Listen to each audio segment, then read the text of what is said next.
Hello मैत्रिणींनो, स्वागत आहे तुमचं माझ्या यूट्यूब चॅनलमध्ये. चला तर मैत्रिणींनो, आज आपण 75 सेंटीमीटर अस्तरमध्ये 40 साईज डबल कटोरीचा ब्लाऊज कटिंग करणार आहोत. त्यासाठी माझा व्हिडिओ शेवटपर्यंत नक्की बघा. तुम्हाला मी अगोदर पूर्ण अस्तर मोजून दाखवते किती सेंटीमीटर आहेत. हे 2 ब्लाऊज एकाच कलरचे आणि एकाच कस्टमरचे असल्यामुळे मी एकदाच कटिंग करणार आहे. हे अगोदर मोजून दाखवते. 75 सेंटीमीटर आहे.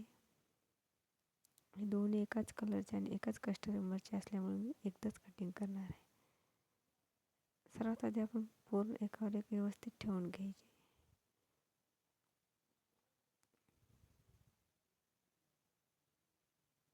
बघू शकता मी पूर्ण एकावर एक ठेवून घेतलेलं आहे.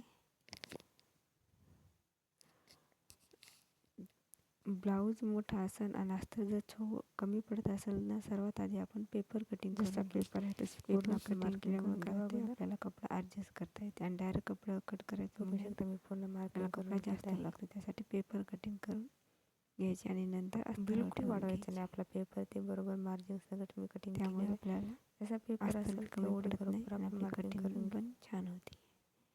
हे बघा, असं म्हणजे असं ॲडजस्ट करून आपल्याला एक मी रेष ड्रॉ करून घेते. कटिंग करता येते जिथे मी पेपर कटिंग करून घेतलेली आहे, कारण की साईज मोठी होती आणि अस्तर कमी कटिंग करावं लागलं आणि पेपर कटिंग करून असं ॲडजस्ट करत आपण हे ब्लाऊज कटिंग करणार आहोत. ब्लाऊज कट करायचा आहे. मला मोजून पण दाखवते. हे बघा, पूर्ण 12 इंच 2 इंच मी मार्जिन ठेवलेली आहे आणि 10 इंचाची घडी.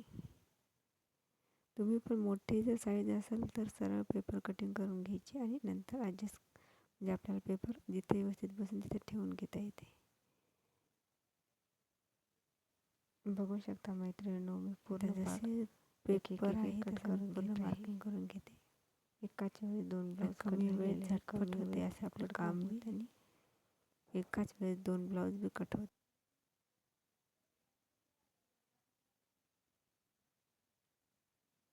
हे बॅक पार्ट झाला, बाही पण झाली.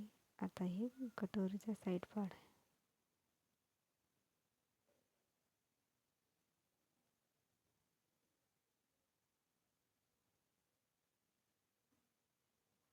कटोरीचा साईड पार्ट पण मी कट करून घेतलेला आहे.